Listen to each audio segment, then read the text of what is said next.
Hello, everyone. Can you hear me? Somebody answer yes or no. And welcome everyone tonight's little live stream. It might just be me tonight. My co-host is a little under the weather. And if you say hi, then I'll know you're in here. And I can say hello to everyone. And Steve is here. Drew Dudes Model Trains, welcome. And who else we got here? John on 2618. Randall, you out driving tonight, or you got a little bit off? Tim, East Coast, you're up a little late. The kids keeping you up, Tim? Or are you doing graffiti at night? You know, most graffiti's done at night, so I know why you're up late. And Jason, say hi. Can't stay. I know, crack of dawn. Good to see you, buddy. Lynn McCurdy's here. John Benacki, hello. Hope I pronounced that right. Don't know. Diana, the lovely lady of the house. Everyone say hi to Diana G, please. She comes in here and feels like she's invisible. Otter Creek is here. Hello. You're editing. Okay, very good, Tim. Very good. Yeah, this is the West Coast gang. I'm trying to come up with some shows for the people on the left coast and get Roy and Steve and a bunch of other guys in here. Most of our shows are for the East Coast friendly time, which is where everybody lives. But Wednesdays, I don't have to work till late tomorrow, so I thought I'd stay up and do some switch building with you. We'll see if my computer skills are going. So this is what we're going to make tonight, hopefully. And I've pre-built the parts. So I've got two number 4 turnouts together. And this is the yard lead. And then this is going to go off to 2 interchange tracks with the Duluth, Mesabi, and Iron Range. And yeah, Lynn's a West Coast guy. So I don't know. I didn't go onto Facebook tonight with this. So just YouTube. Just having some fun. But I was going to do this sooner, but I had to get some supplies because I realized my lower yard was built back in the Stone Age, so it still has code 100 tracks. So I had to order up some code 100 supplies. And I pre-made the frogs, so we don't have to go through all that tonight. And I've pre-notched the stock rails. And I've also got the points all filed down. So we'll see how far we get tonight and see how far before I burn my hands or lose everybody's interest. But if you have any questions, feel free. Randall, not feeling good? I hope it's just a cold. I'm one of the guys at the road who still wears my mask everywhere, especially in the cabs. We're all in close quarters. And I just don't want to take the chance of bringing the showstopper home to my family. And I know I've seen some other people have been looking to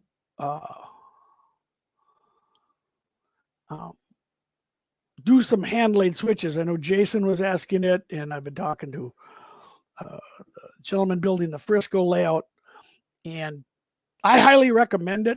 I recommend buying the Fast Tracks fixture and their tools and building it. And then once you're comfortable with that, you can always sell the fixture on the used market. They go for exactly what you paid for them.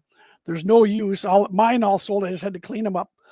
And then you can print out their templates, and they have templates for any switch you could ever want: curved, narrow gauge, dual gauge, double crossovers. And between those, and if you have like a frog helper, this is, you see the shine's getting it there. But this is the frog helper, so you get perfect frogs every time. Some micro mark track gauges.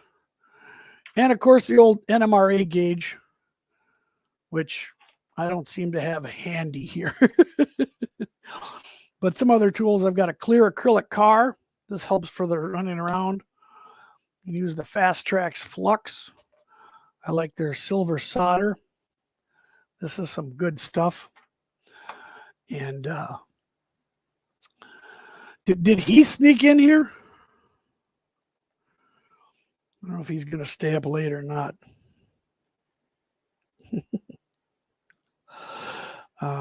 So that's what I'm going to do. Try tonight. And see if I can get this going here.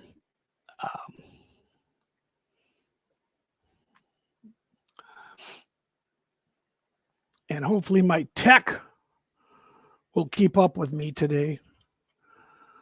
And the first thing I need to do is find what I did with the NMRA gauge. Of course, there it is, buried.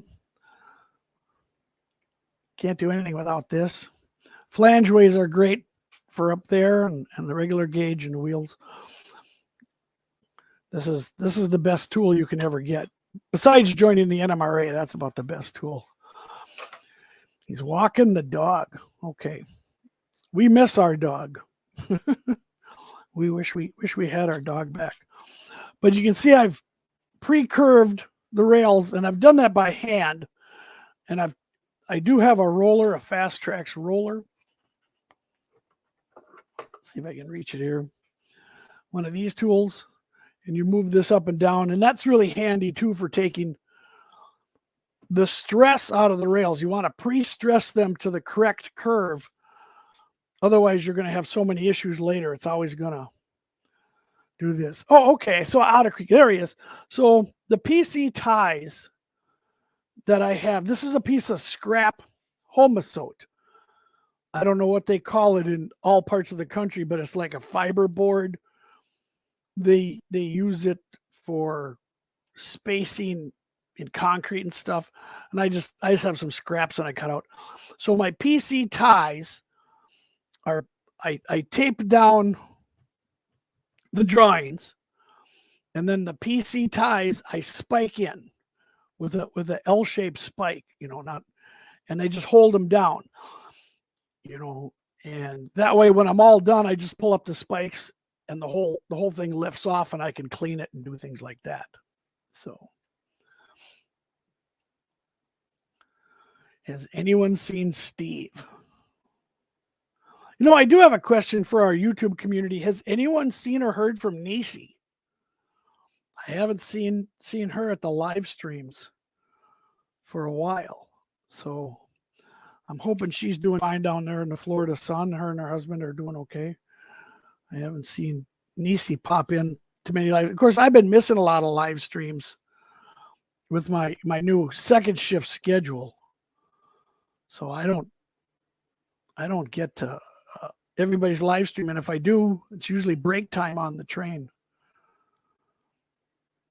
Put the flux down on the ties here first.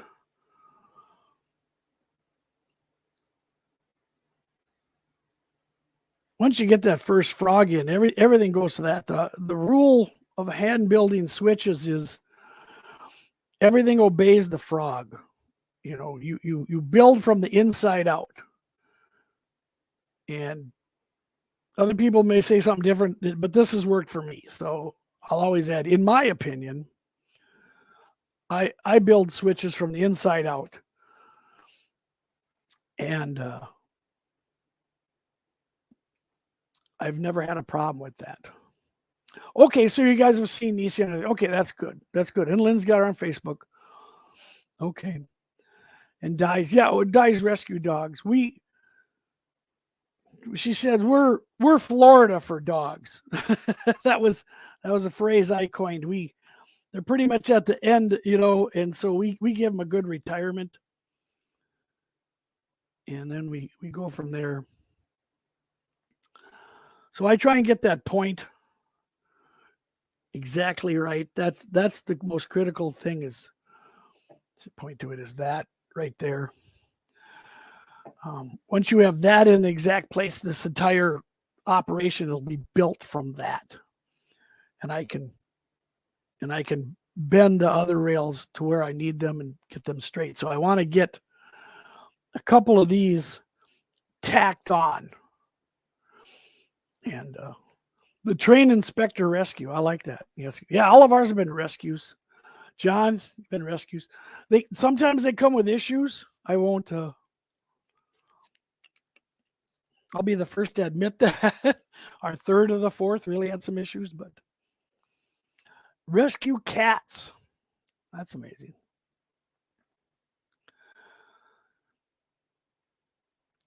Oh, okay. Yeah, I'm a rescue Di. She rescued me. And Artie's here from Australia. When I'll go live. Yeah. It says you, Artie. I saw you were on what, Sparky's show? You're on your show. Aren't you on Anthony's show?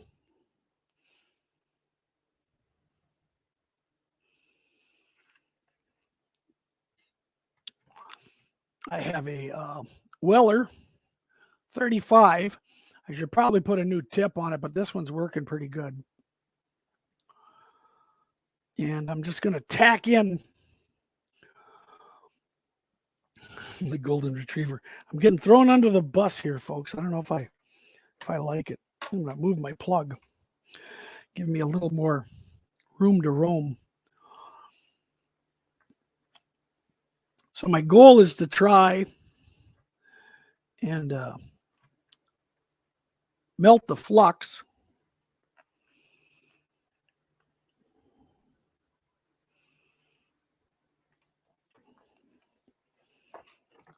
And then have the solder flow underneath it.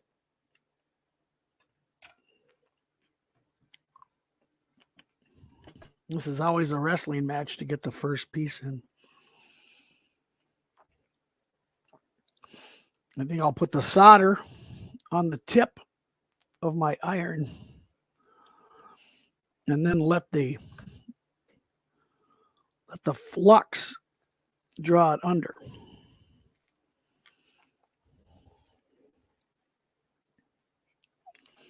Just to get a couple of, I suppose you could call them tack welds in there.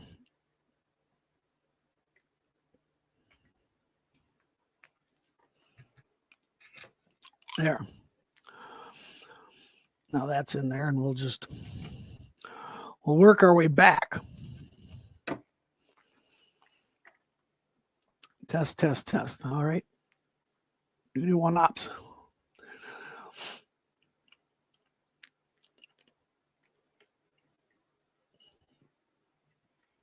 Okay, Heath.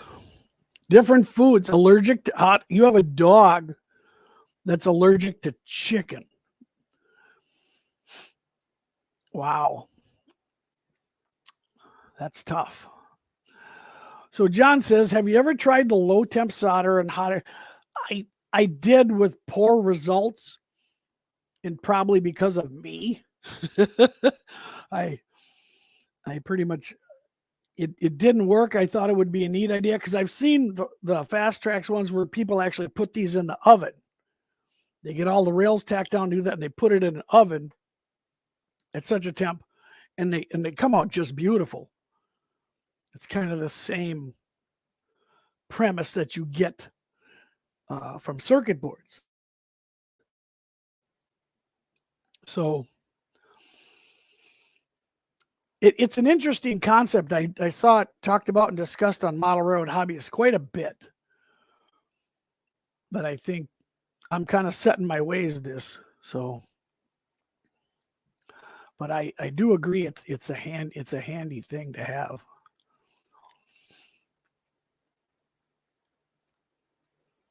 Steve's cat has allergies. Yeah, okay. There's Lynn. That was our last dog. So Pearl the Pekingese. But then again, she was the best dog we ever had. So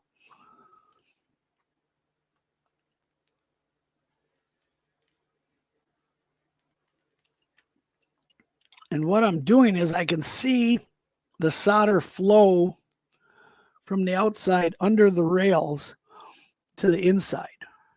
And then I know I got a solid joint there. Why would you put it in the oven? Yeah, that's an interesting point, is that the discussion on that, the forums on Model Railroad Hobbyist were putting this low temp solder, on the jig with the track and everything on it. They'd have a weight on it and they'd put it in the oven and it would melt and just settle into this perfect switch. It's the same as the hot air gun and things like that. So it's quite interesting. There's lots of ways to do this. Find one that works for you and stick with it. Now, a lot of times here I can take, because I use a lot of solder on the frogs because I really want them held together. So a lot of times I can just heat that up. And if I'm lucky, the solder flows from within the joint in there. I see it's melting the flux.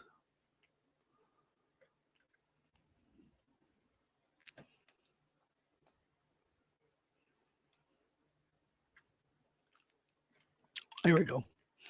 And that's stuck right on there.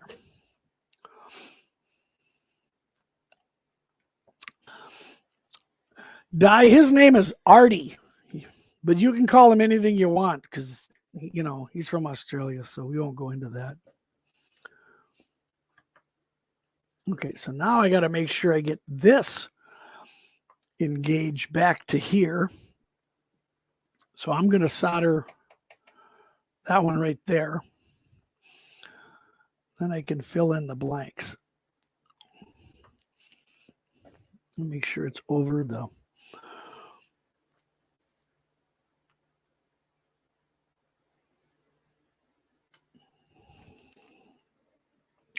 See, now I can solder, I can finish up the ones in between here.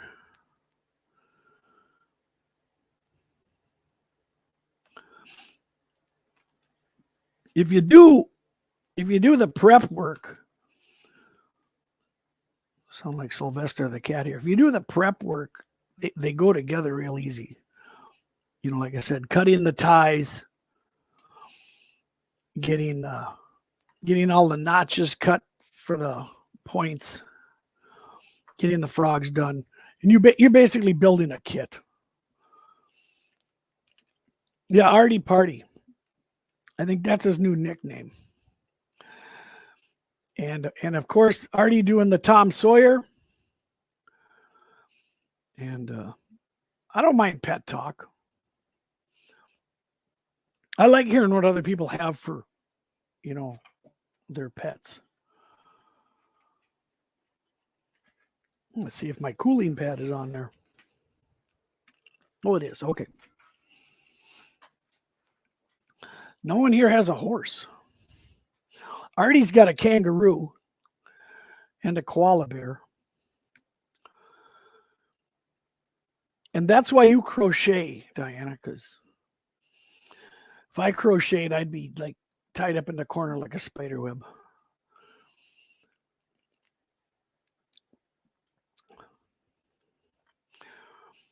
Tim, 4 kids and a dog.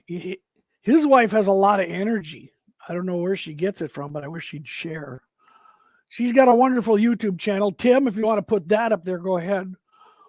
And give some props to your lovely bride and some of her amazing tips and tricks for moms, which is just fabulous.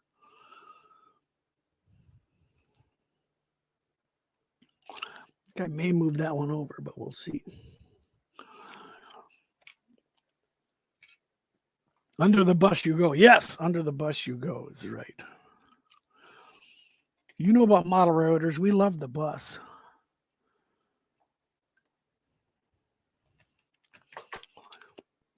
If anyone listens to my favorite podcast, The Crossing Gate, you'll hear Diana do a lot of advertising on there. Only 3 kids. Maybe Heath knows something you don't. So, yes, there we go. The Couch Mom Club. Fabulous channel. She's very professional. Speaks from the heart. Gives great advice. and probably something a lot of people could use when they're at that stage of having all those kids. Tim's building a beautiful family and making them YouTube things.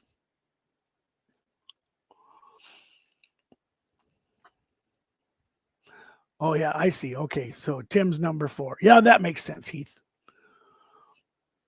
That makes a lot of sense. So what questions was Di asking? Oh yeah, she wasn't asking on that thing there. We'll have to have you on there, Heath, and we can talk about GG1s and model rarity. And I think that would be fabulous to have an all GG1 podcast.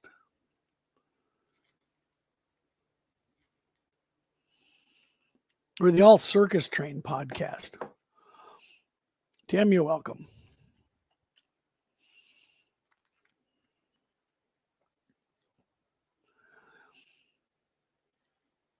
Oh, very good. Very good, Lynn. Okay. Yeah, we miss her. I miss her jokes. She was usually the fun entertainment on Sidetrack Sunday. What a crazy show that is. Who models an S scale? I don't know. Does anybody here model an S scale? I think Heath has every scale but N. I don't know if he's got TT scale yet. The rest of this is lining up pretty good. We'll get the first rail in here. I can do about 3 more, then I got to change. This Fast Track solder is so nice. It's just the perfect size for getting in there.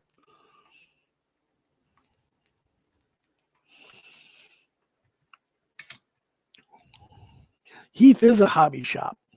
Is Dan leaving or is John leaving?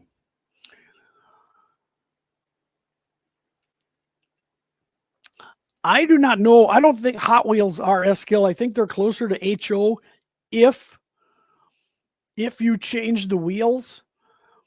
If you ever watch the YouTube channel Sue the Milwaukee Road or the Great Northern in 1970 that William Sampson Jr. puts out, fabulous automobiles that man makes by changing wheels and decals. John, is that his new nickname? You know, kind of like James Bond, International Man of Mystery. He's the International Man of Many Scales? Or is that just what we're going to call him? Because that'd be kind of fun. Could be his new tagline. Model citizens, the city that never sleeps. And you could have the International Man of Many Scales.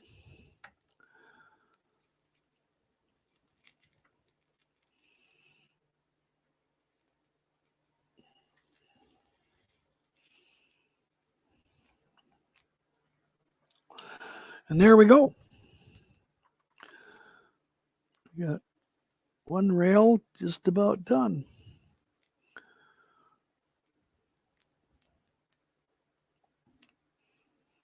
There we go. All right. Voila. So now we can add this bottom piece, and then I can use the gauge on here. Then when I add the other one, I can use the gauge down there.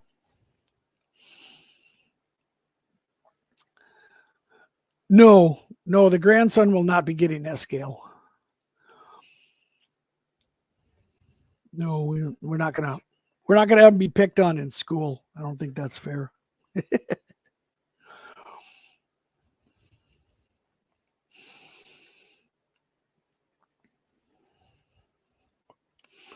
I did build the grandson an Inglenook.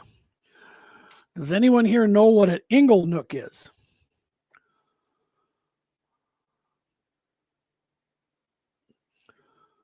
I know he's got a time saver, which I wanted to build, but I decided to do an Inglenook to introduce him to the hobby. Just putting more flux down on the ties here.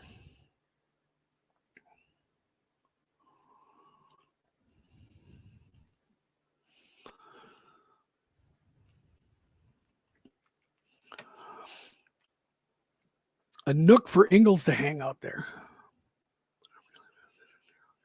What I'm really missing is narrow gauge. Yeah, Heath, we should have some end scale narrow gauge. That would be good.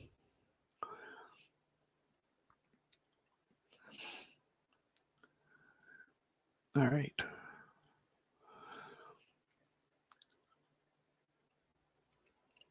Ooh, Otter Creek's got a time saver. Those are fun. Those are fun. So this part right here, I'll move the comment so we can see. Sorry, Otter Creek. So this rail right here, the two things you have to get correct is the gauge at the point. That's got to be perfect. And then where you put the notch. I don't know if anyone can see this. Probably not. You can kind of see that I put a notch. I'm going to hold it over the way. Here, the rail is notched. For the points will go against that. And so that has to go right past this tie. But what I have to get right is this. So I'll use my gauges here, my microengineering track gauges, to make sure. I'll do that the other way. To make sure that they have notches in here, 2 on one side. That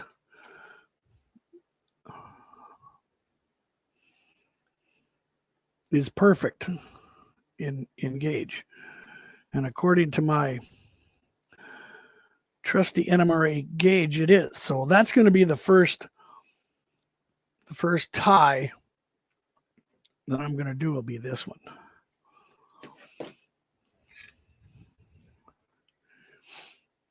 Now I can remember what I did with my solder. There it is. John's going to build time savers. Oh, yeah, very good. Mine folds up.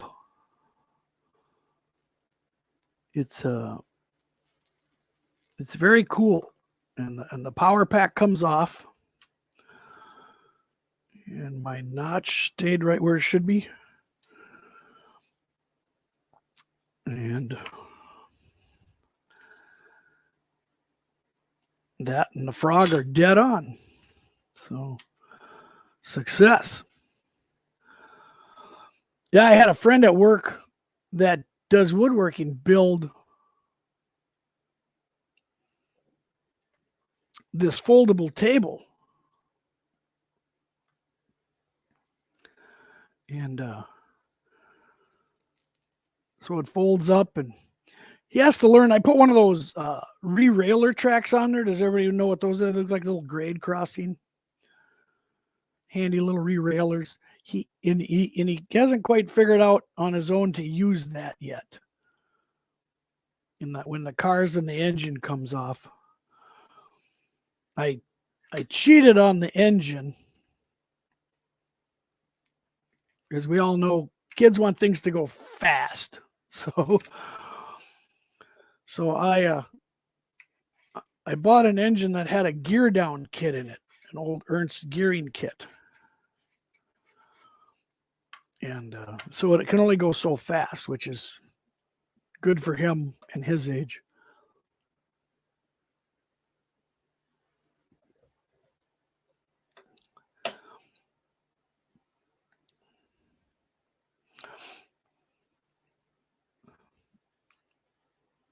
Will this be archived? Yeah, this is all recorded and will be made available on YouTube probably right after we sign off.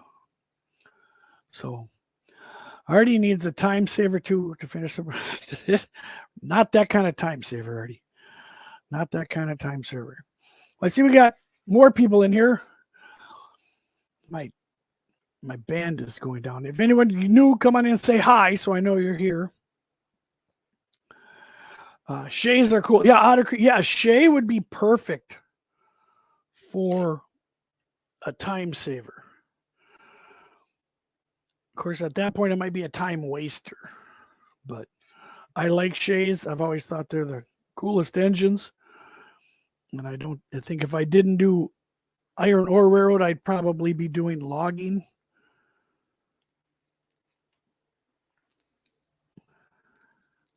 I'm enjoying iron ore and digging into the history of it and all the nuances of how they switched iron ore in the pre-taconite pellet era. And why? Why would they care? Iron ore is iron ore, but had a lot to do with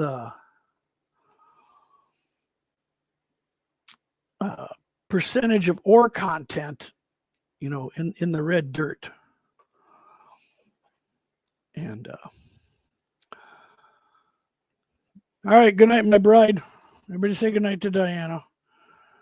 She likes train guys.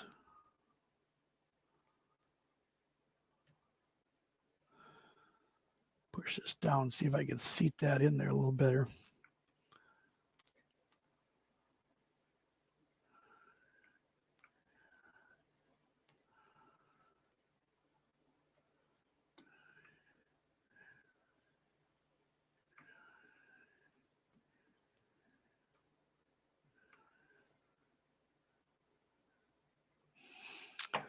You guys got any other questions? Let me know.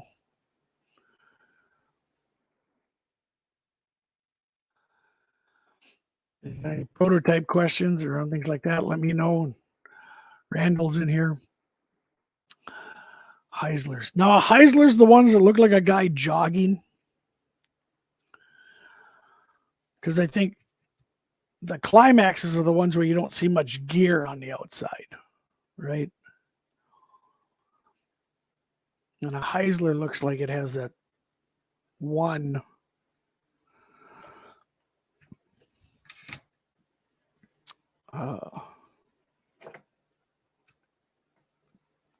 center cylinder.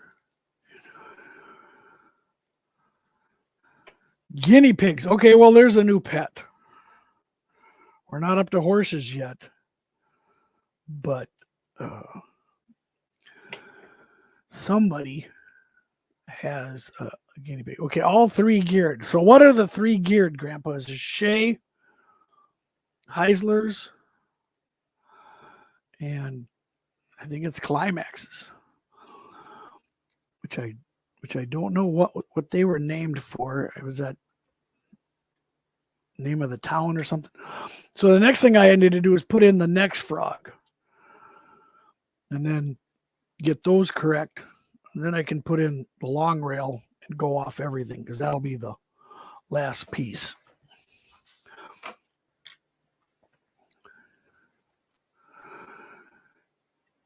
The offset boiler. Yeah, don't Shays have an offset boiler when you see them from the front? You think they built it wrong? I think that's kind of odd. I think Shays do have an offset boiler.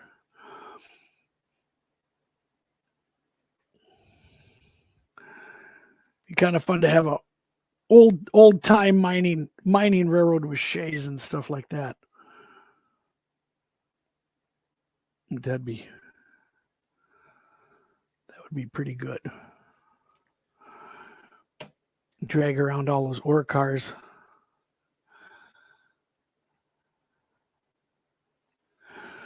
Can you remind me of your formula for fading cars? You talked about adding the opposite color, but what else? All right, couple of things.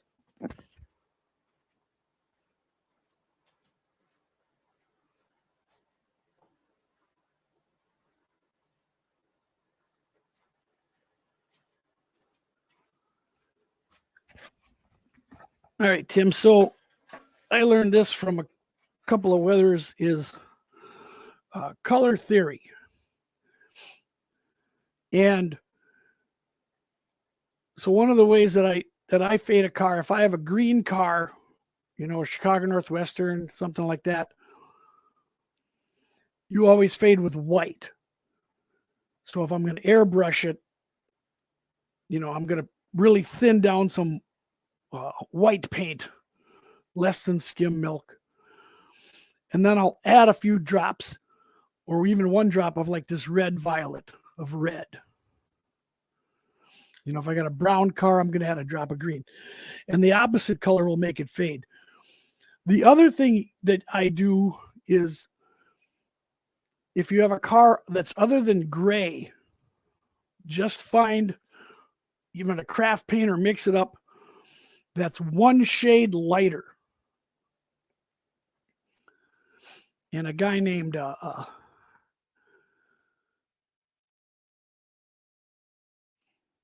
Panzermeister 36 on YouTube shows this off on a green gondola. And he just rubs this lighter green onto this Chicago Northwestern gondola, and it's a perfect fade. And I really, really like it. So boxcar red. So Santa boxcar red, you know. So these would be the reds. Maybe that's kind of boxcar red there. So you'd go over here and you'd add a drop of like a dark green to the white. Or even you could even use a really, really light coat of that, and it would attract the fade. It would make it look less because they cancel each other out. So, you know, you're trying to, you know, actively cancel out whatever color you have. These color wheels are cool.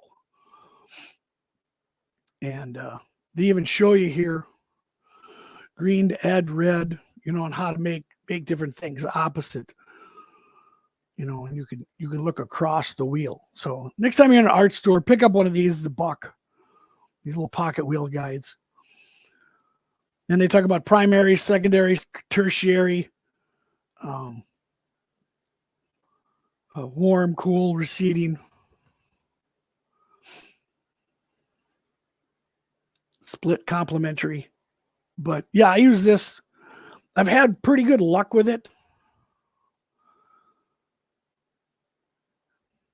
And but I always like trying now one shade lighter, even if I have to mix it up with 80-cent craft paint and water it down. And then, you know, if I was going to do this yellow car, this yellow split rock car, I'd find something a little lighter than this and go over it. And then it would fade. Sometimes you can do white, like white oil paints, rub it on, let it sit for 5 minutes, and then rub it off, and it'll fade too.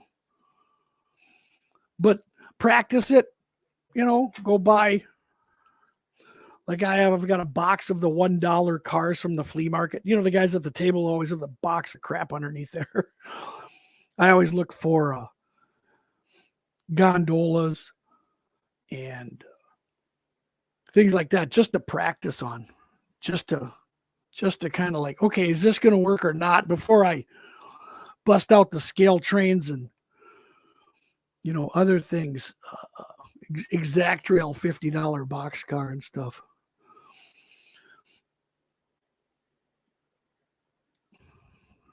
So this isn't lining up too good here.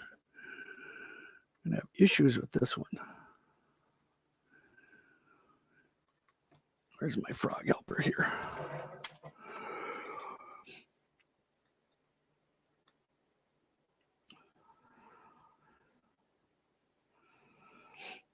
Put that in the 6.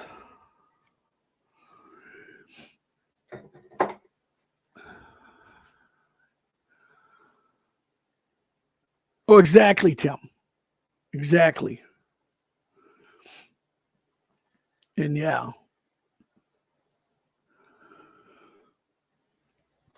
And Artie, yeah, that's the perfect way to do it, Artie, is because like the dollar cars, once I'm done with them, I just get out the can of hardware store spray paint and paint black again, so I can go practice some more. you know. But yeah, I never thought about that for graffiti. And you know, that's the thing, is like a lot of these graffiti artists are trained. At least to me, they look like they're art school trained in color theory and you know, to get theirs to show up. And have to spread that a little bit. That's kind of odd. So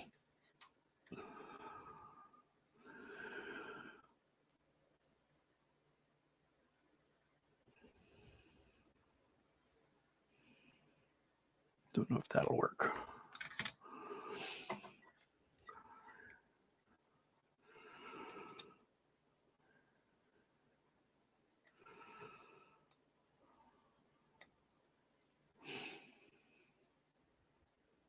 Yeah, that's together. I think that would fit. Okay.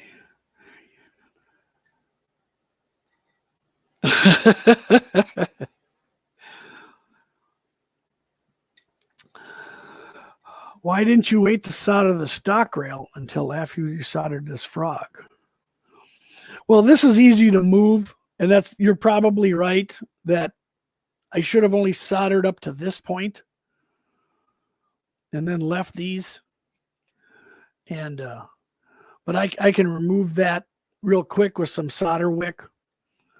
I just kind of wanted to tack it in there so it wouldn't be so out of the way. But what's happening here is this number 4 frog here is not lining up per the jig. So I don't know. I think I'll do it to this one. And then that can go anywhere it wants, because that I can curve around.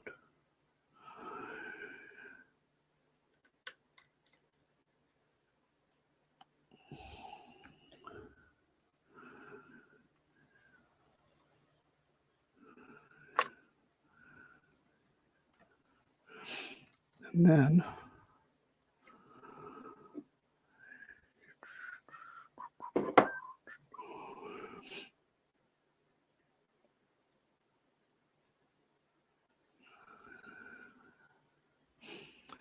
yeah, I think it's a great way to get more out of your, you know, your Tyco cars and your budgets, is practice on them. You know, it's well worth it to practice on the dollar cars than it is to, you know, like I said, get after your exact rails or your tangents and your beautiful scale train models.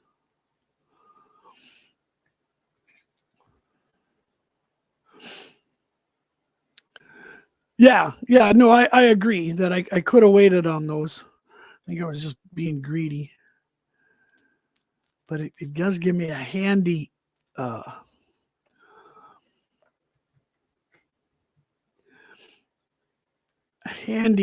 anchor to gauge this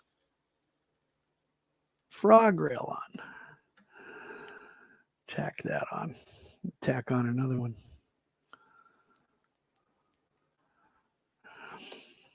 Yeah, that's interesting, Artie. You know, you talk about people's perception of cost, and they're like, well, why did you spend, you know, waste the money on that one or waste that car? And they don't know that one car is $1 and another one is 60, because it's all trains, right?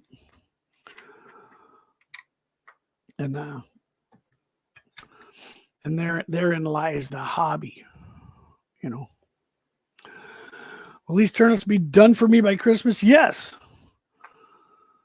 they will be. When is Christmas in Australia? Is that different than anywhere else?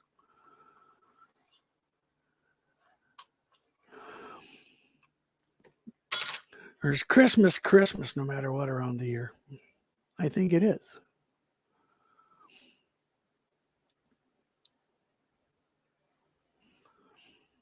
All right. We got that down. Now let me tack this, because that's got a curve anyway.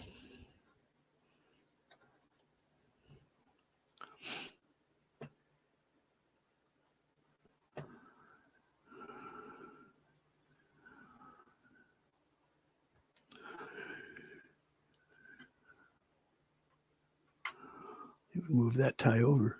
All right, there we go. You have 2 Christmases here. All right.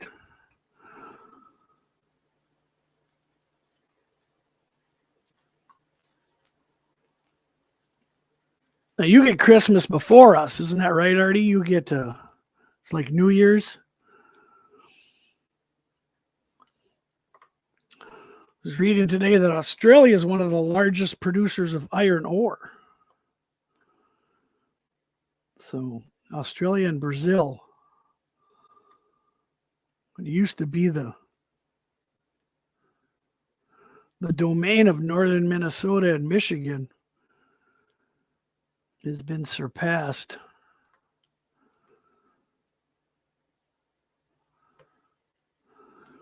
by the demand of Chinese steel.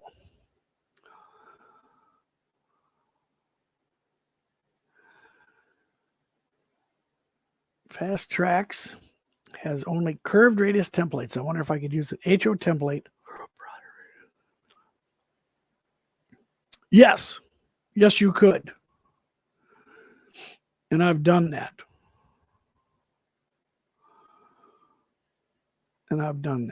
So as long as you get the frog right, you can build anything off that. You know, whatever curve you want. So now let's see. So this one I got to bend. Do it by hand and take the tension out here.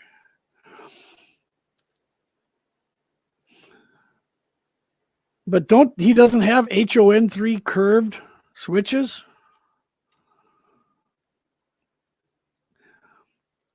Because I've always wanted to build a dual gauge switch, you know, for Fremo. And I always thought that would be kind of fun to have just 1 or 2 narrow gauge HON3 modules. And he just has one. I'll have to get on Tim and those guys about that. Like, where's the rest? Okay, so that's good there. It's just up in here.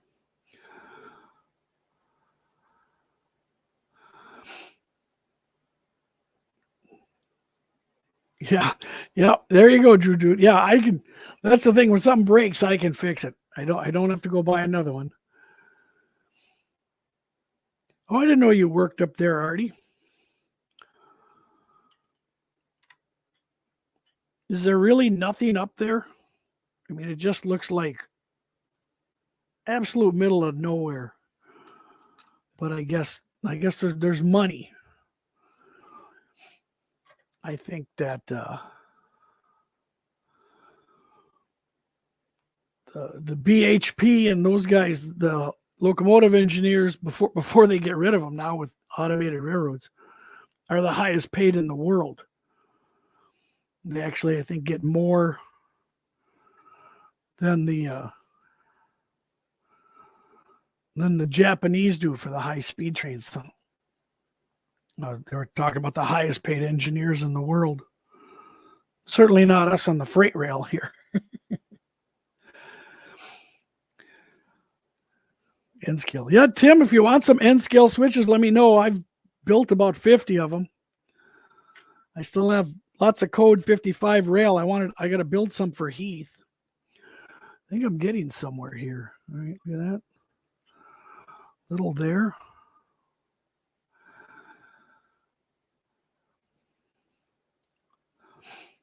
But yeah, N-scale switches are handrail are nice.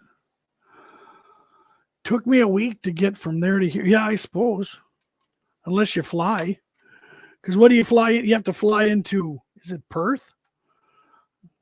And here I am, a geography guy, and I can't name towns. Or is it Port something? I forgot what the name of the town is. Randall, Nerve Landley track. You could do it in the van, Randall. You could do all your filing while you're waiting for crews. I built most of the original switches for my layout while in a hotel laid over, because you're stuck there, and all the other guys get rested and they want to head to the bar, and I'm like, well, I don't want to go to the bar. I'm gonna go to my room and solder. Made my grip extra heavy when I brought all the Fast Track stuffs with. I decaled and built all my ore cars in the hotel.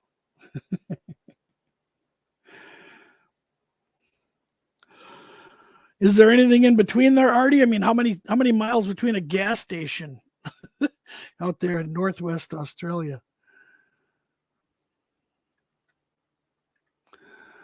Might be getting somewhere. This is the tricky curve right here. I'm going to take that out. Yeah, this is the tricky part right here. Once you get this done, then it's all straight. But you have to get that just right. It goes back to there. And I just touch this. You don't want to go like this, or you'll slice your hand open.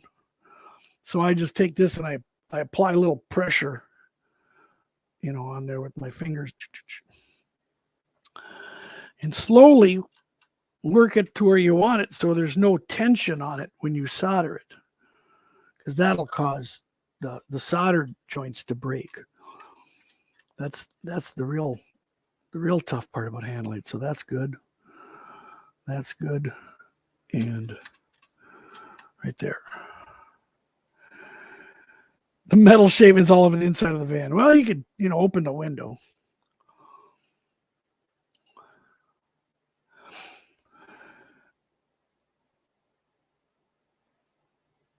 Newman mining, yeah, Mount Newman. And then Hammersley was always my favorite in the pre big GE era. They always had Alcos, and they even had Elco C415s. Okay, so that's fine to there. And that to there. It's just got to be a little more dramatic here.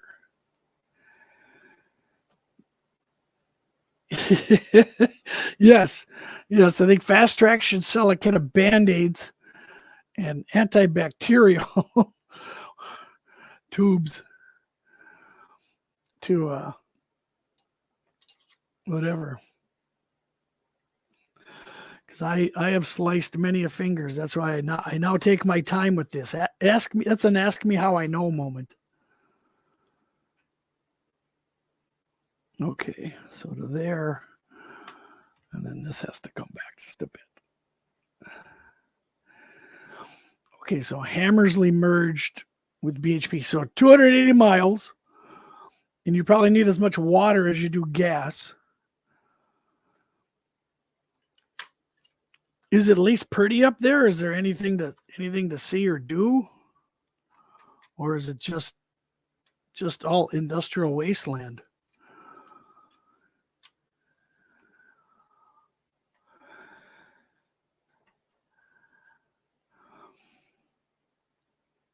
It's kind of funny, in northern Minnesota, the tailings piles that no one wanted to look at, have all settled. And they're now some of the most valuable real estate, because you can have a hill up there. You can live up on the hill. I think I might have got this. That's there.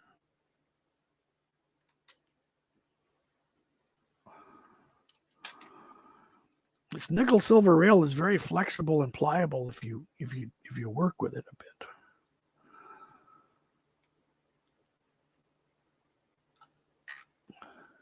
And I think that's good.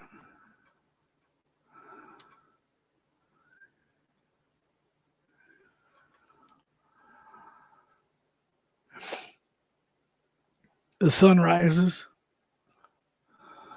and sunsets. Yeah, I suppose the sun sets over the Is that still the Indian Ocean or is that the South China Sea?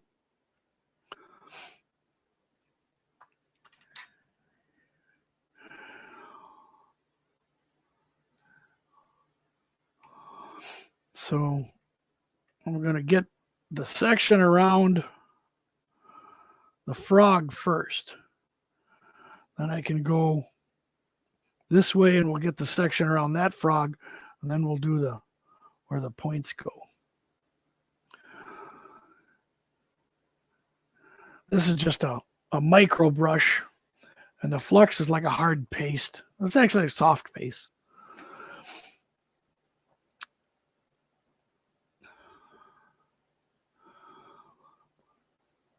Blood red opal. What's blood red opal?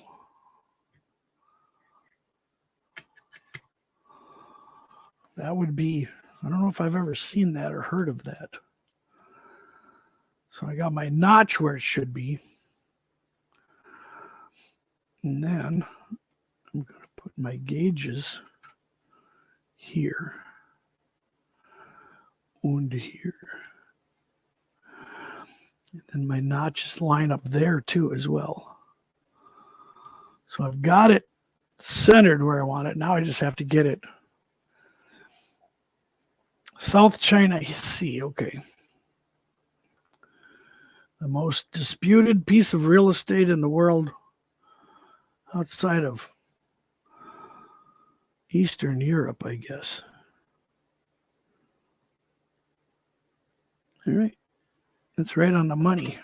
We'll tack that in there.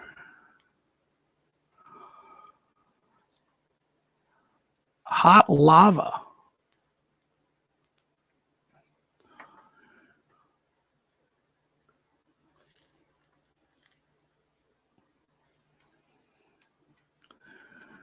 There we go.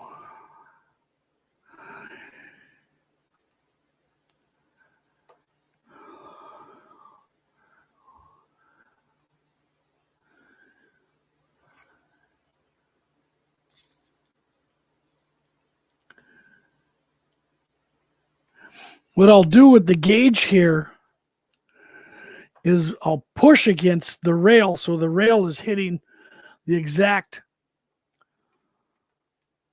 gauge there, and then I get a really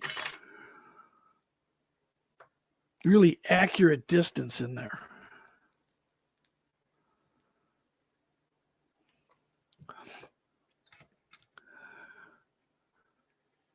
All right, everyone say goodnight to Tim. Cue up the video tomorrow and walk the dog. And when are you doing the Thursday again? You've got 3 weeks now?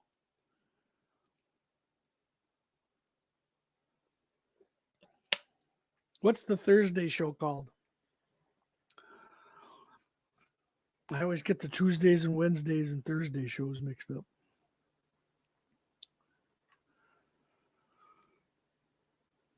I know Thursday's is the Canuck night. And Saturday's the Australian night. And we don't really have a British. Well, now we got Anthony's over in England. Have you guys been chatting with Anthony since he's been over there?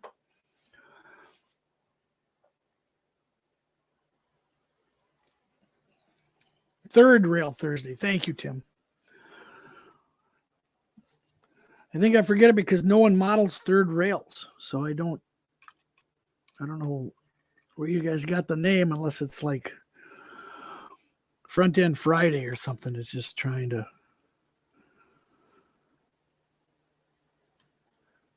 push that over. Third rail. You're the first, then go via an M&M. Okay. And Sparky's on Wednesday. He's the other Canadian. Now we could get. I'm trying to think of how many other Canadian modelers there are. They're taking over YouTube.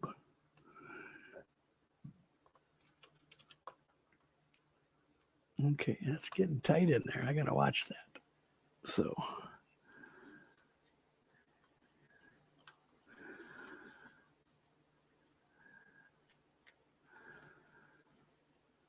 Okay.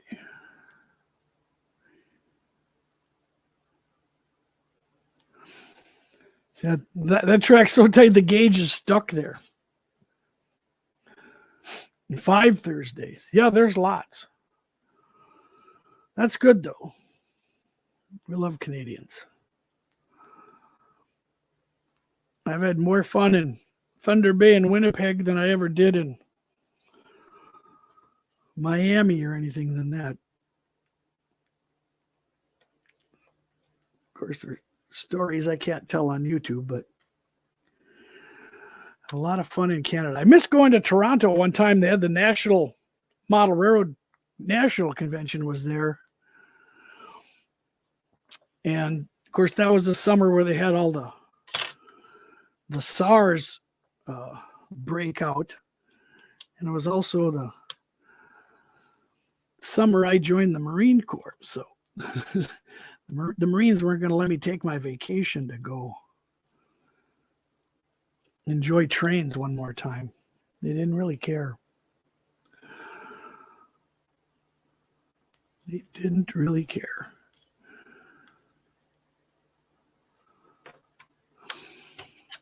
Okay. All right, we're still hitting on all cylinders here.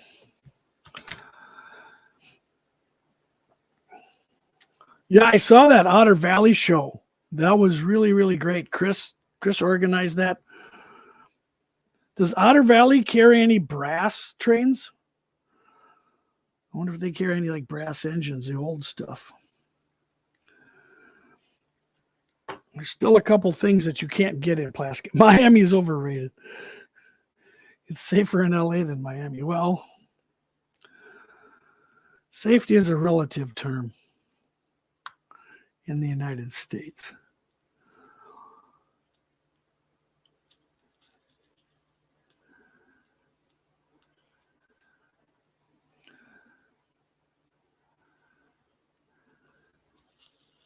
It varies from day to day, I think, here.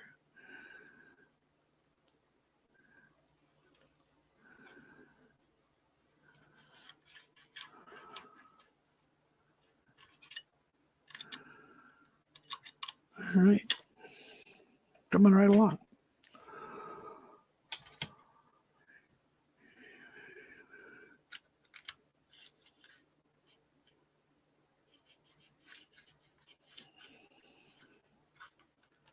All right. Let's solder these in there. You're on, Tim, because Toronto is on my bucket list. And my real bucket list was to ride the Canadian all the way from Toronto to Vancouver. But I think I'll skip the wheat part of that. Saskatchewan, Alberta, Manitoba. I don't know if the scenery changes much there. Maybe I'll just go ride it through the Rockies. I wish it still ran the Canadian Pacific route because that was a lot prettier, especially the North Shore, Lake Superior, and so forth. It's a lot prettier than the Canadian National route. And now the Canadian National fans are going to send me emails, but I don't care. So my previous layout was a Canadian National Railroad, so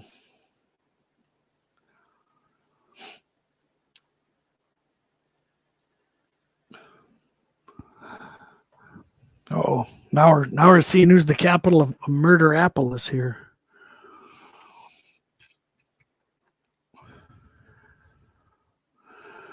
Like I said, I think it changes by the hour and the day.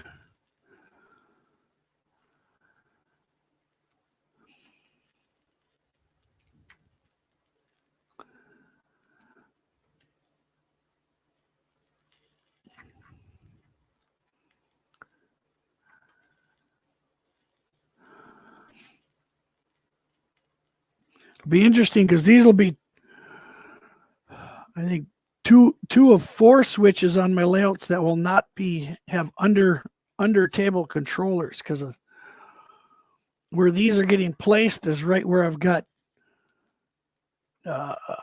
joints underneath there. I can't get a switch controller under there.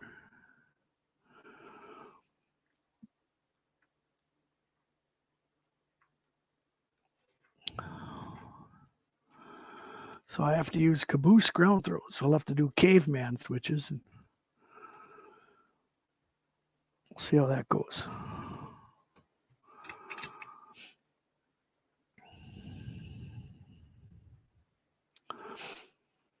All right, so now we just got to go down this way. Then we can add the points. On that note, good night. Good night, Tim. Thanks for sticking around. All right, Otter Creek, more track questions. Did you draw your track spacing on a homicide? Yes, because I drew, probably difficult to see, but I drew the center lines here, like where the screwdriver is, I know where that is, and I measured 2 inches. Because these are just narrow yard tracks. So this is actually the switching lead. And then these will be just 2 stub end tracks that'll represent the Duluth, Mesabi, and Iron Range in 2 Harbors, Minnesota coming in. So yeah, I did draw the center lines on the Homisote and then attached the Fast Tracks templates that way. Now, do you get your copper ties from,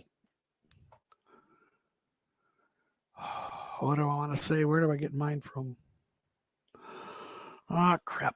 I got to go grab a bag.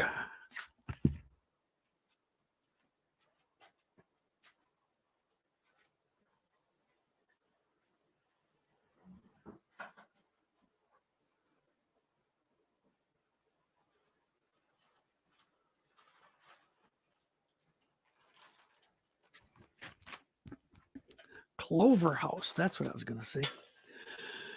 I like Clover House because the Fast Tracks ties are beautiful. You know, they're laser cut switch ties. And you just cut them out and then you cut them to length as you need them. But with these, there's so much waste. So I like these Clover House ones because it's just a long stick. Okay. And so as you cut the tie, you know, one piece you could get, you know, maybe 10 or 15 ties, and then you have just a little piece of waste, you know, as you cut them, and you're not paying, you know, for all that waste. Because if you have a switch tie this big and you only, you know, you can see it, some of these places it's over an inch extra. And so with these, I can cut each tie to the exact length, you know, until I get down to a piece I can't use, and then I go on to the next stick. And Clover House sells these in 2 widths. So they have the tie width, and then they have the one you use for the switch throw, and that's wider, so you can drill a hole in it. But look up these Clover House PC tie strips. You know,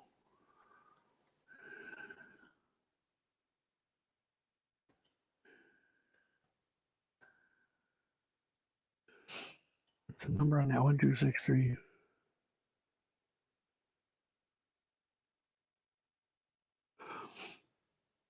And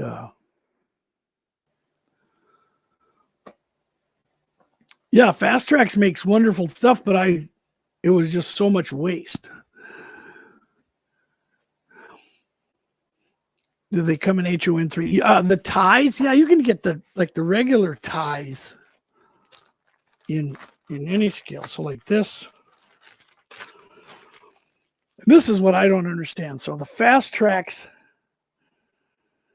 regular ties come like this. So the perfect tie length. They have two notches cut for separation. They're just gorgeous. But what I don't understand is, you can't really see it here, that these ties are the same thickness top to bottom as Flex Track, right? But the switch ties aren't. So why would they make the switch ties thinner? And maybe it's for their jigs. But then as you're putting your switch, then you got to put your thing onto the wood PC ties. And it's just like, why can't the ties for the switches be the same thickness as this? I've never understood that.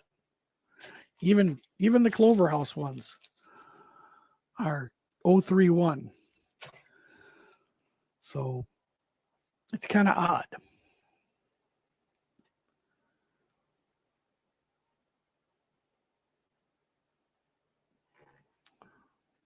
But okay. Gets lost in the mountains. Which mountains do you get lost in?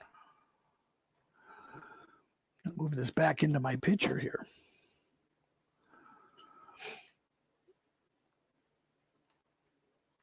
Okay, so this has to be engaged down here.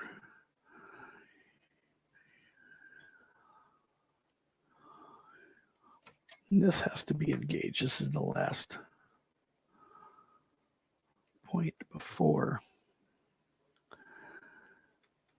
the switch.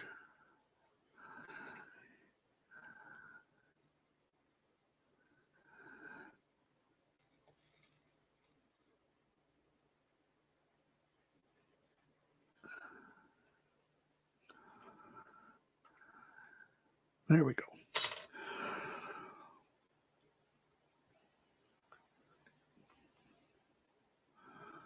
All right, Artie, you're getting quizzed.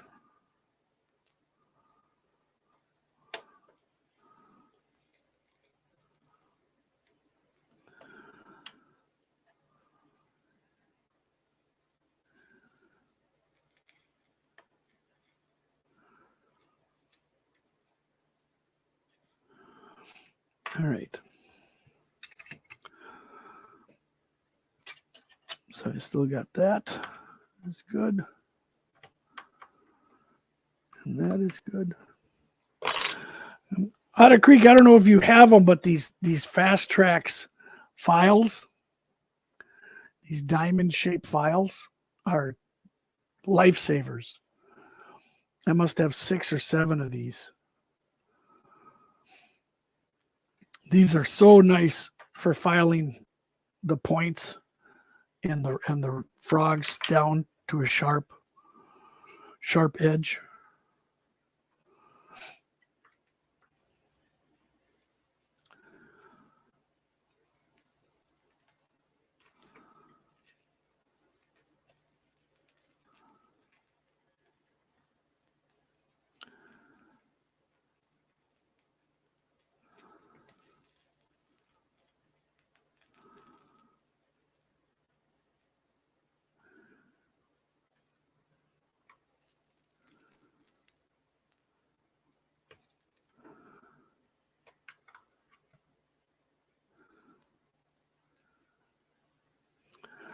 The thing about this too is you can add as much solder to these joints as you want. Thank you, Randall. You can make these, if your soldering method is the bigger the glob, the better the job, you're fine. Because when you're all done and you take a wire brush, those toothbrushes, but they're actually wire, and you run them along the sides, it knocks all that down. You can't even see it. You just scrub it with a wire toothbrush while you're cleaning it. I use alcohol to clean it. I prefer rum, but that knocks all that down. So All right. See if I can put in a straight rail. Now, when I do the points, the point rails, just for my own sake, I always do the straight rail because I call it low hanging fruit. It kind of cheers me up and to know that works. The curved point rail, to me, is the most difficult part of the switches. And if you get that, if you can do the curved point rail, you're doing pretty good.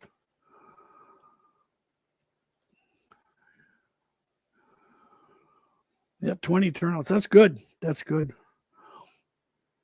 So these have been filed in their point jig. And the thing about the points is there's so much, maybe pull a little light. There's so much useless material. As you can see, that you bend it back. And you can see, hold it against the white there, that you actually bend the material so and then I can cut it, because that's so weak it won't do you any good.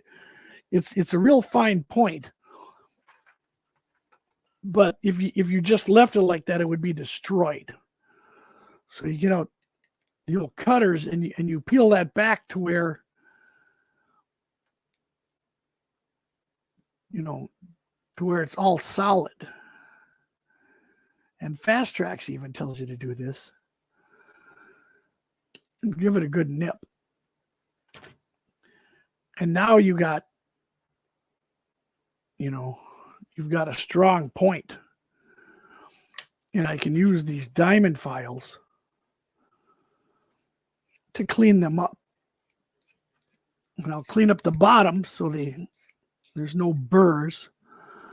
I'll clean up the top so there's no burrs. And then I'll work on the point. I'll work on beveling the top of the edge, the top rail down at an angle, and then the point down towards the front. Because you literally want a razor sharp edge, for this. You're not going to put your fingers in there, but it's going to be, your cars will like it. That's the whole goal, is to get this joint here. I got to move the comment here. To get this joint here where the point meets, just mushed together. And here's another thing too, from the filing. I don't know if you guys can see it, but it's curved, exaggerated that way. So you do have to bend the point rail back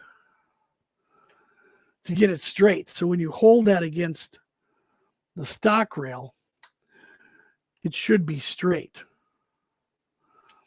But the point where it meets the stock rail,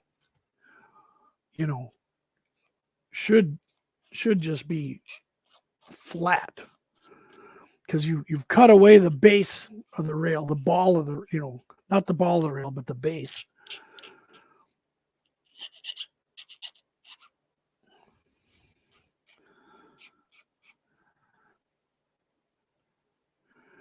And your metal wheels, which I hope you're all using, your Intermountain wheels will love you.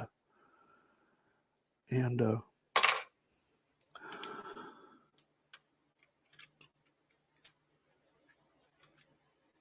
see, I got to bend that, even tweak that back a little more. Where's Marlington? Grandpa Rails. Is that West Virginia or is that California? I like this geography lesson tonight. It's one of my favorite subjects.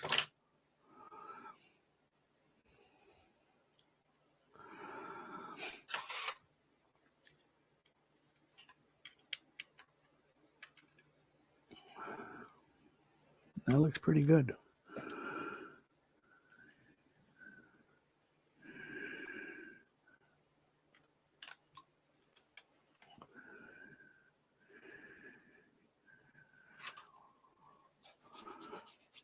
you can even remove more of the base of the rail of the point rail here.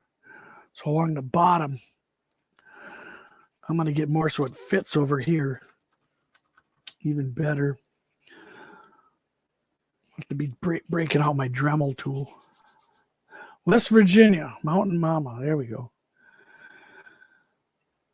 You wish you had time to do this. Artie, what do you have time to do? This is relaxing. That's what I find this relaxing. This is like my favorite thing to do is build track. That's why I like building those scale tracks for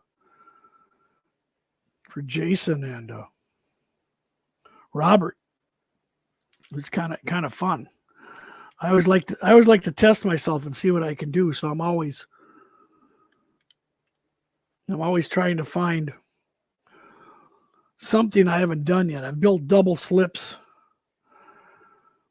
and I always wanted to build one of those like England stations, with all those crossovers and stuff. But I think I could build it, but I'd have to have somebody else wire it up. I don't think Anthony Dodge would probably like it if I built one of those station throats for something, his little German station. All the tracks go to one. Was that King's Cross in England or some of those places like that? It's just fabulous track work. What's the Tower Men do there besides go home with a headache? The right hand messed up. Yeah, that's why most of the filing, Artie, that I do, I cheat. I put it like I will put the rail, in their point forms here. And then I use a powered sander. I have a belt sander. When the rail sticks out, I'll just draw it across the belt sander because I'm not going to sit there with a, pardon my French, but that's what's called a bastard file for 2 hours.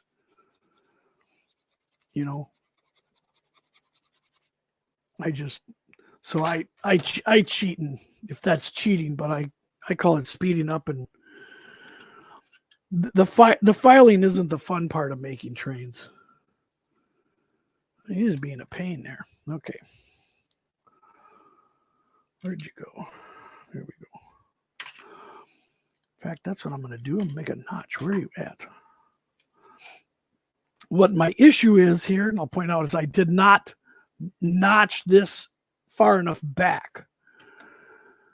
It ended here, and I should have ended it back here. And I can't fix that right now, but I can fix this. I can put a mark there. Then I'll know where to file the base of the point rail. Is Jared here? Jared here. What grit paper do I use? It really doesn't matter. I don't even know what's on there as long as it removes it, because the nickel silver rail is so soft. I'm sure if you use a heavier grit, you only need a few passes because you don't want to wear out the tool. This is the first one I have has to be replaced. It's all curved and worn out because I've made probably 500 switches. But this nickel silver rail is really soft. It may seem tensile to us, but it would be. Yes, Fast Tracks will be there. I don't know if Tim will be there, but the representatives will. Probably Kevin Marks. Excellent track builder, one of the best in the country. And they'll have demos. Fast Tracks sometimes puts on a clinic. And if you build a switch in their clinic, and if somebody brings a couple pieces of Flex Tracks and a power pack, and if you build that switch in their clinic, and like I said, you have power pack run through, you'll earn a merit award. You'd be on your way towards civil engineering in the AP program. It actually counts towards that the switch that you build. It's really cool. But yeah, Fast Tracks will be there. If you want, hit me up with an email or something, and I'll find out who's at the booth and get you a contact. And sometimes they have sales there. I think they give NMRA discounts. There we go. That's sitting in there nice now. Just a little bit more. And then but yeah, I've always bought Fast Track stuff at the convention because they bring everything, and then I don't got to pay for shipping. That's buying it from Canada. Tim's gone. Okay, Tim's gone. That's the tough part is shipping. And they've got a repeat offender program. They got their waypoints. You can get to earn points towards buying the next thing. And but yeah, Fast Tracks is a great sponsor of the NMRA, and they do clinics and they give clinic supplies, and they usually have 3 to 5 people there answer all your questions. Clark Kooning, Kevin Marks. I don't know if Tim goes there anymore. Tim Waris.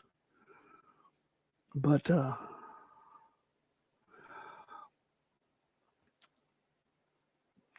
is there a merit award for demolition? Not yet. I think they almost did after I finished. They were just kind of giving up on me, and they're like, Tom, here's what we're going to do.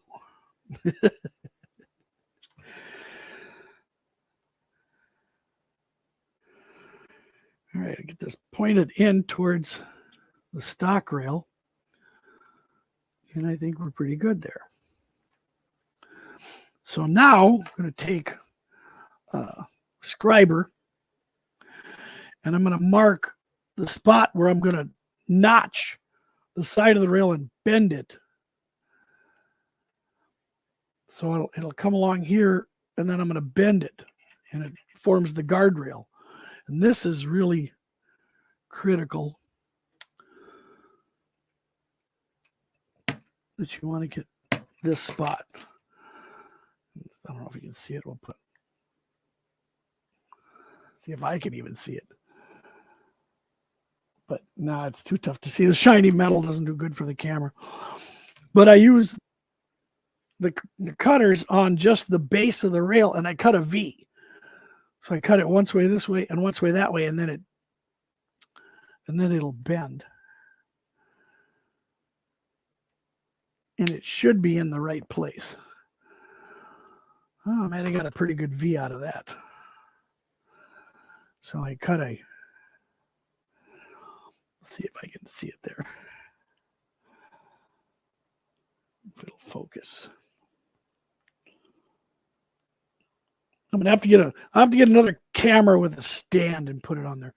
But once that notch is in there, then you just slightly bend it, and it puts. And now our point rail goes there and then up here. Then I can mark this where I'm going to cut it to length. You can cut it a little longer. It's not going to matter. And then once again with your file, clean up the bottom and then clean up the angle where the wheels come in. You kind of want to bevel the edges. And if you get anything from me tonight, I'll give you a trick on your flex track. Yeah, fine point Sharpie is a good one too. The Sharpie I always miss, so I just got this scriber for like $1, and that works perfect. If you guys all work with flex track, and where the rails join, I use my stupid fingers here. Take a little file and file the inside of the notches, because that eliminates the point where the wheels go across and will hit. It'll just make a smoother transition, you know, on the two pieces of rail. If you file just a little corner of that. It's an old timer trick, and it just saves you so much hassles. So now the trick with this is get your NMRA gauge out, and we're going to use the top where it says flange ways. And you have to have that much room on there. We got enough room. And then this has to be in gauge. All right, that looks pretty good. So we'll put some flux down, and what we'll do is I'll tack one rail and we'll try it.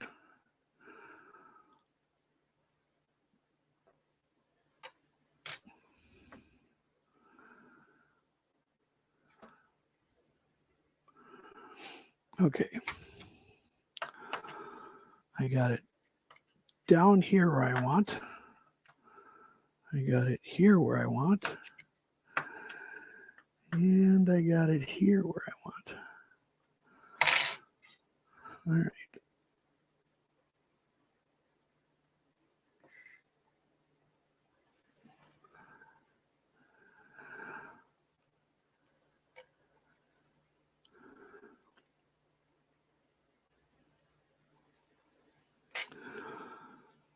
All right. And let's see if everything stayed. And everything stayed. All right. So now let's tack in the guardrail. Tack in.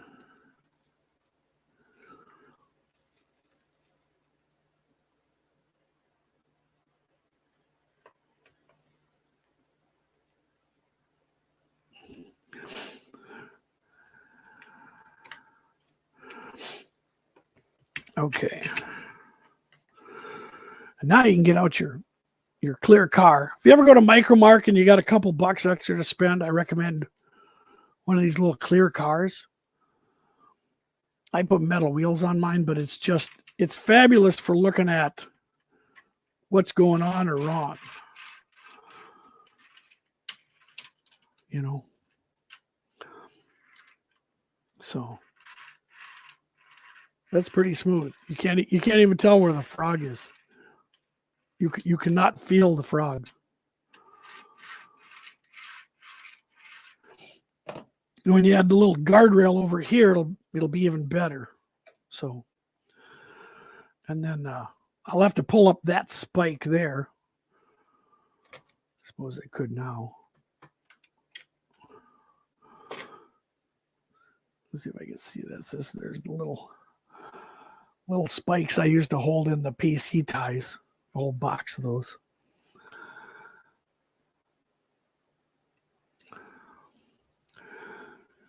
Like on Dwight's joint. What is that?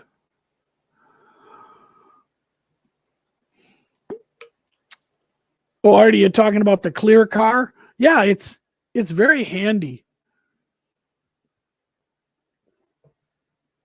Because you get to watch from the top down if anything is rocking or what a wheel comes up. You know. And that's just like glass through there, even the point up there.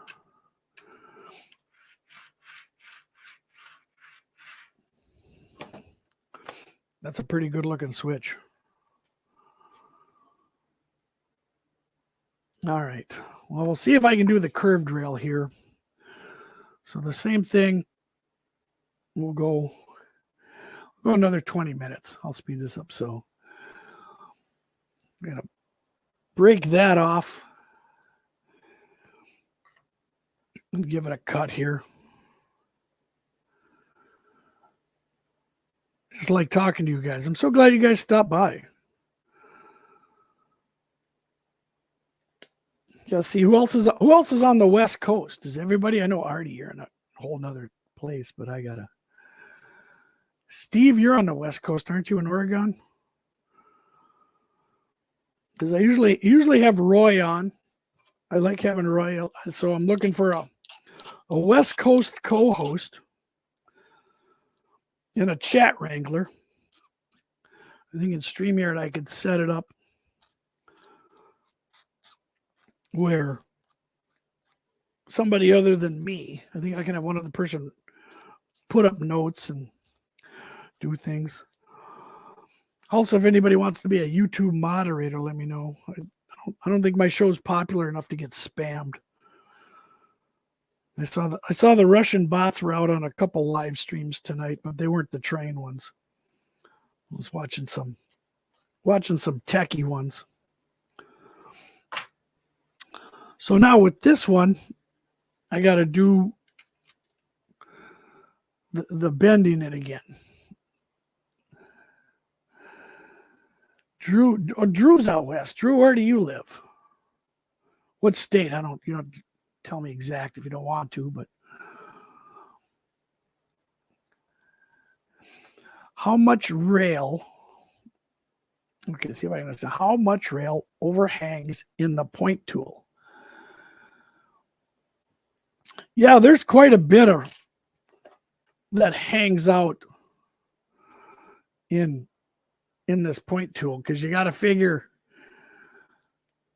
from here, that's about almost 1.5 inches of what you're welding, and the last 1/2 inch is too thin to use. Your point rail should end right about there, and mine goes out to here.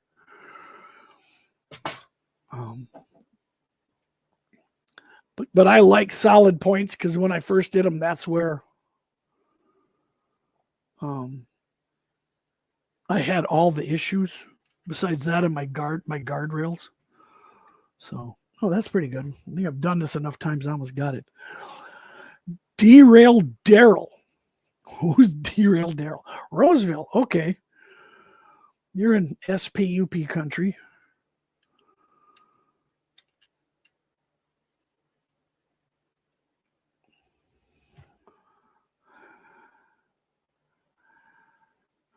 Roseville is what? Northern Cal? It's north of Sacramento. Well, by Sacramento. Okay, that's what I was thinking. Okay.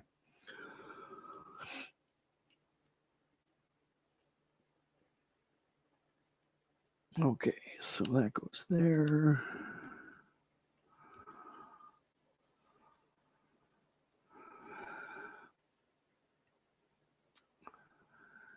By TSG. Oh, okay. I really like what John's doing.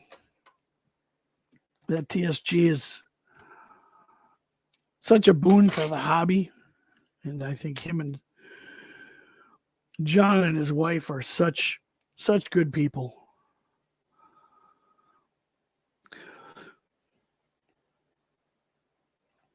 Yeah, that's the whole trick, and that's why I prefer, thicker points that I can file down with this. Because if this is heavy duty, I can at least make the point sharp, but it's strong enough, to withstand, getting banged against that stock rail for the next 10 years. And that's where I was having my problems when I was first building these switches.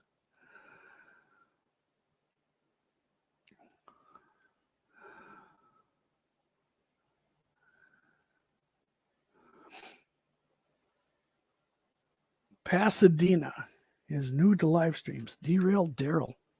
So you got a channel already?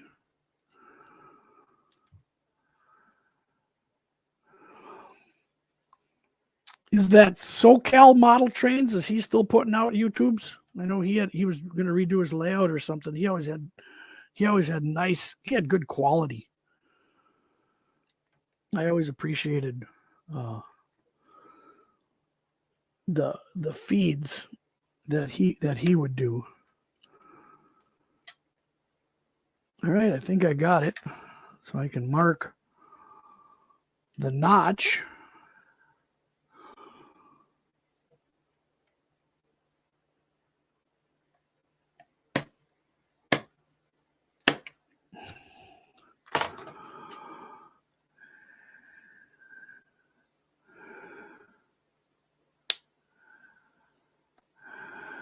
I didn't do as good this time. Got to go out the other way.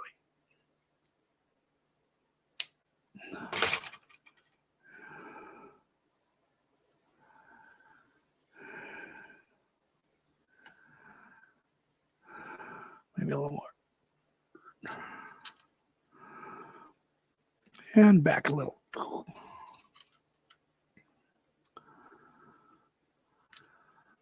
And this way.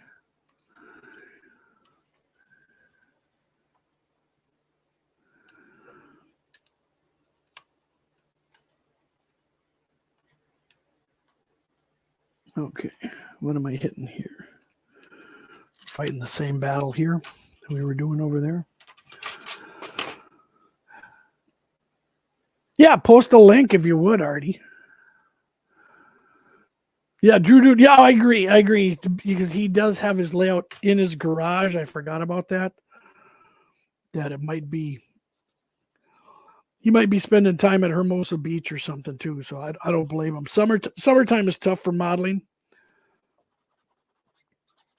I use it to wrap up projects. I need this switch to do fall operations. So this is my big summer project.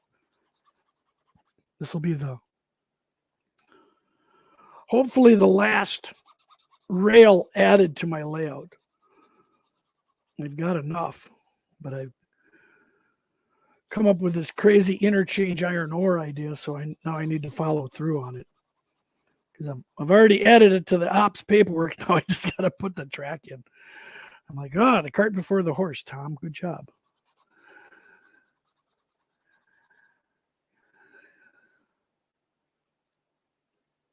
Oh, you can't post a link. Okay. But what's the name of his channel? Is it just Derail Daryl or?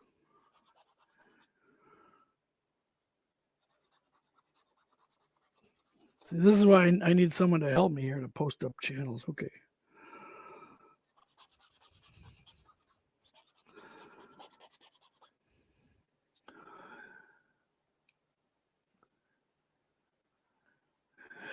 Yeah, Otter Creek. Yeah, let more rail hang out. Rail isn't that expensive, and you're only losing maybe half an inch. And then you'll get a really, really solid point. Because that's where everything breaks is the point. And maybe on a future show, I'll show you my trick on soldering the point rail to the throw tie that I use with tinfoil. I wrap it in tinfoil so no solder gets on the stock rail. Just a little piece. It's a neat little trick, but it's a great.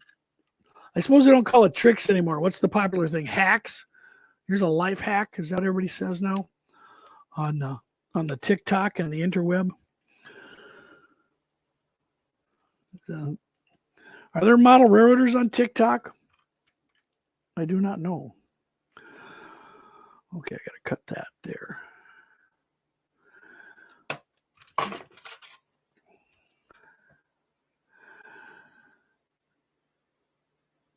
What does he model, Artie? Is he narrow gauge, HO, standard gauge, Australian Outback?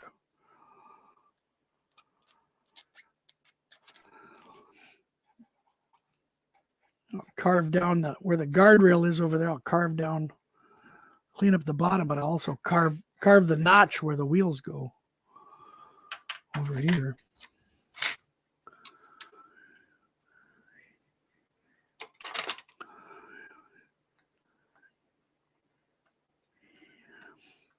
Okay.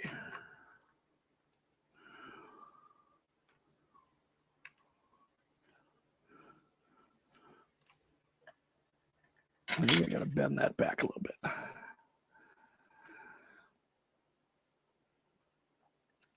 Rapidos are on TikTok. Okay.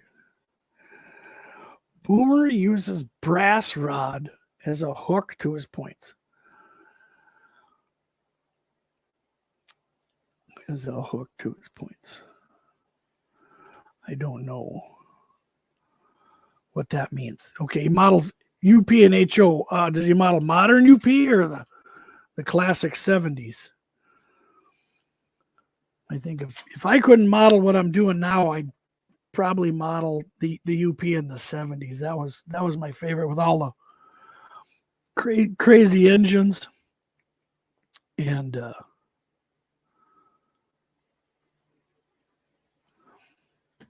the pool power, from everything. I think I'm pretty good there. All right, let's put the goop down. What do you mean by, maybe I get brass rod? Is that, they mean like for the throw bar from the front of the layout? I don't know. Modern. Putting more lights on your cooling tower.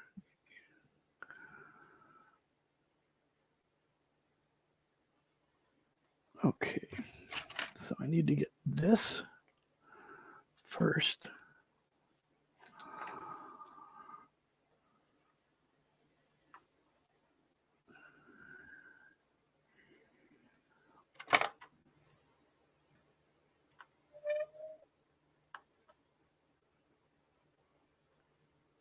Okay, so I can solder that.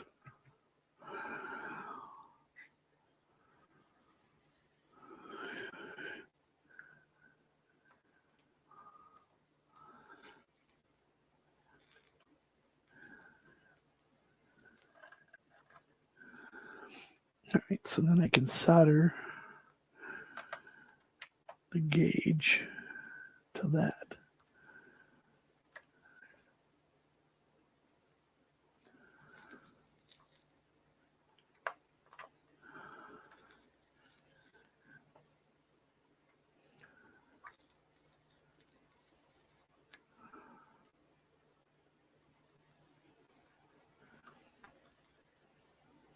All right.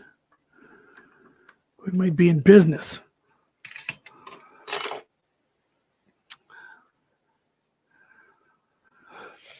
Kind of hard to explain. Drills a hole through the base of the rail pins to the rail, pins it to the throw bar.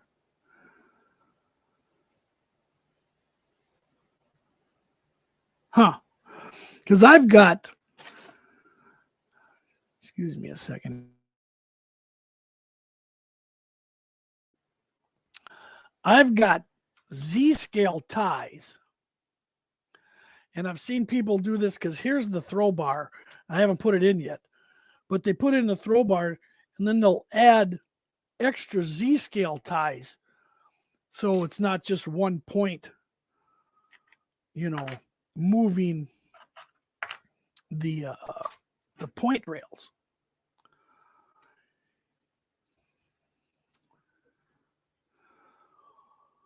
All right. This is my cutter, my files. File, gauges, and you. That's what I'm looking for.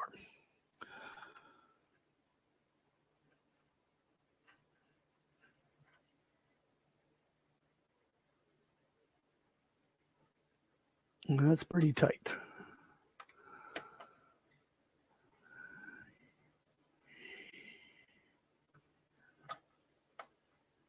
That might be a little too tight at this end. That's why I can move this now.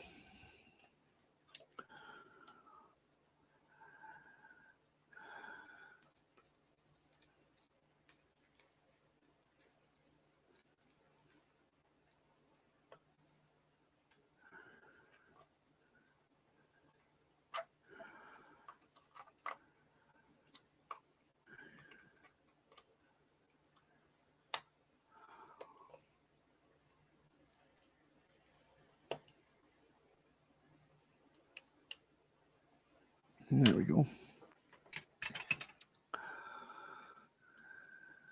All right, Artie. Old NIS BHP orange. Oh, yeah, yeah.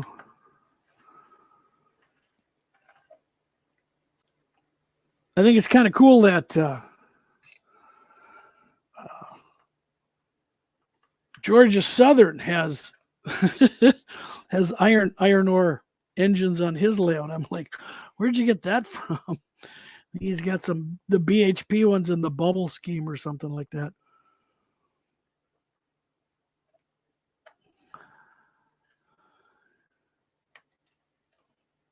I don't know. I think that might be too tight.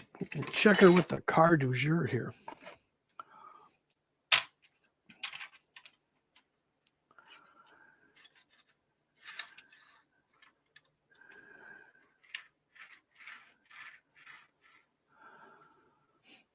Let me see if I can tack that rail over.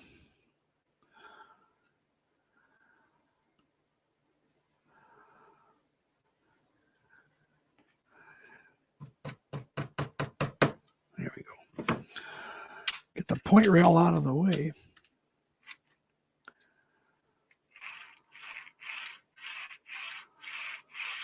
Well, it seems likes the frog and likes the points. You guys can't even see that. So that's just like glass.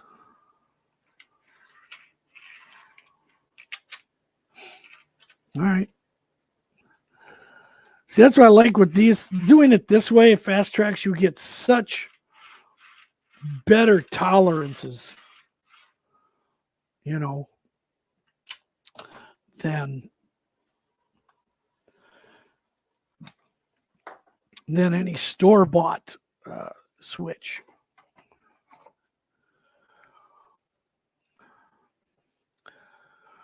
Like the way you painted your RC closet branch. Hello. You need commas. Yeah, don't we all don't. There's no apologizing for spell check or anything around here. So, well, there you have it. 2 hours. I got everything but the point rails and the 4 guardrails in. But that's for another show. And then I have to notch the PC ties to gap it, knock down the solder, and then clean it up. And I'll add the throw bar ties. So there's still another show's worth of work to do on this. And I would say no, actually. The jig makes sure there's no discrepancies. There's no mistakes. The jig is perfect. And I'm gonna get slapped because it's a fixture. Fast Track calls it a fixture, so I'm trying to call that. But they don't make the fixtures in the yard ladders and these other things, and I don't want to pay for all that. So the skills I've acquired and the money I've spent on the tools, and like I said, join this club and buy a couple of these. I've got narrow gauge ones. Buy the tools and practice. And I tell everyone this, and I think it's the same with model rarity, and everybody buys something and they want to be great out the gate. But as we said earlier, go get the dollar cars at the train show and weather them and airbrush on them and decal and, because when you build your first switch, the way I put it, the first switch I made looked like it was built by a drunken monkey because I had no idea what I was really doing. The second switch looked like it was built in a high school shop class, and I got a B minus, okay? But the third one went on my layout.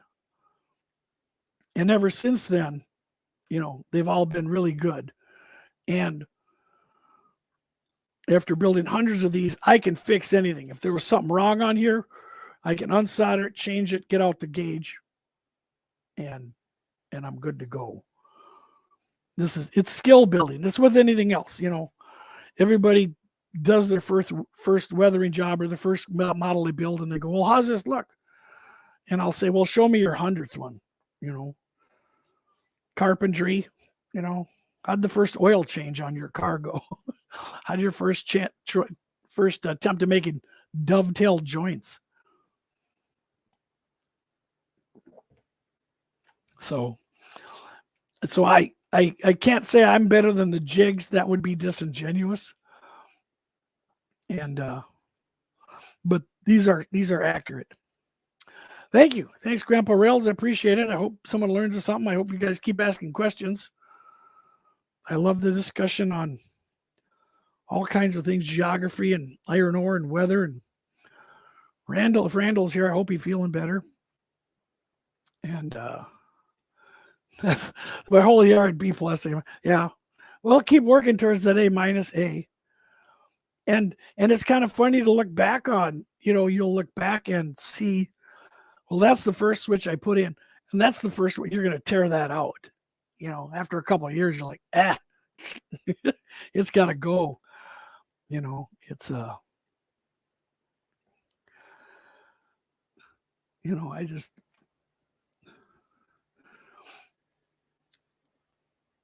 but I should show you what I'm building now. It's almost obscene. My friend has another iron ore layout. He has a Duluth Mesabi Iron Range layout that's probably 60 by 25, double deck. The whole Mesabi division, Yellowstone's, it's all steam, Yellowstone steams, everything.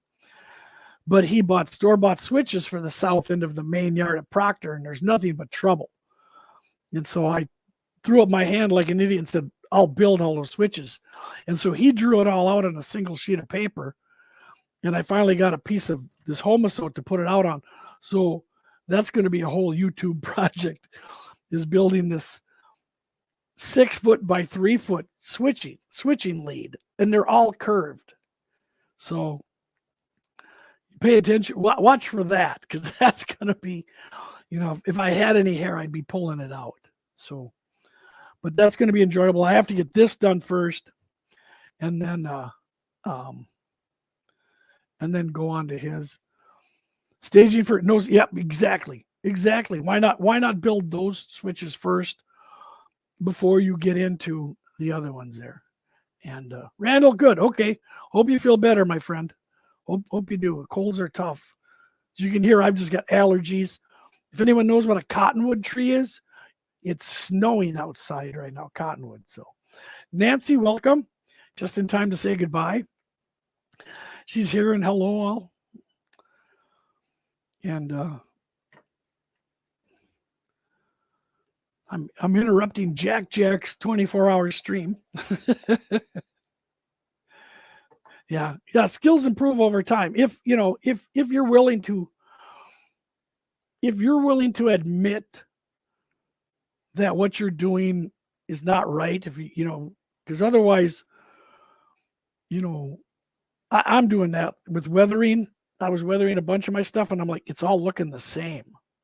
I'm like, I got to change. I got to get some different techniques. I got to learn better techniques.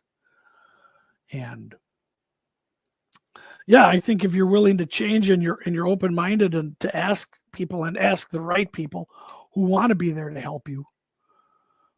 I said I'm here to mentor anybody. I will not turn away anyone unless they want to get belligerent or something, but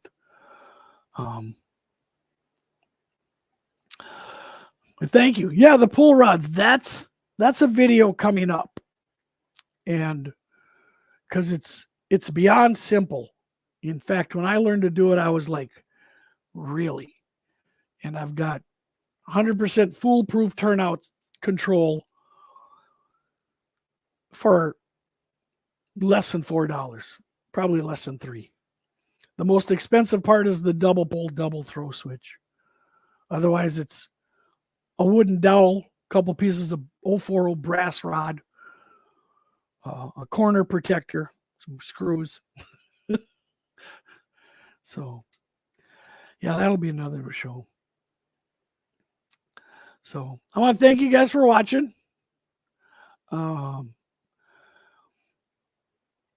Thanks for chatting with me, keeping me company in the middle of the week. There'll be more of these.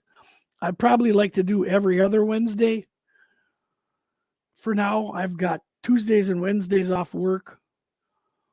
And so I kind of said, I'll see if I can do something for the West Coast. And if I'm not live here, I'll be live on the Twin Cities Division channel.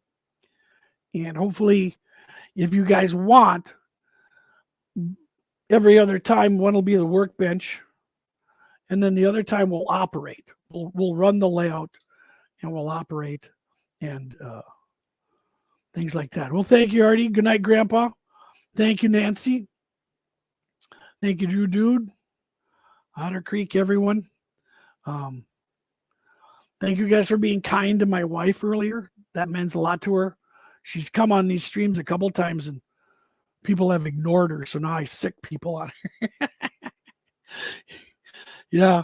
You need coffee in the AM. I like coffee whether I need it or not, but I doctor it up pretty good. So Closet Branch, good night to everyone. Everyone say good night and we'll tune out. I appreciate you guys. Thank you very much.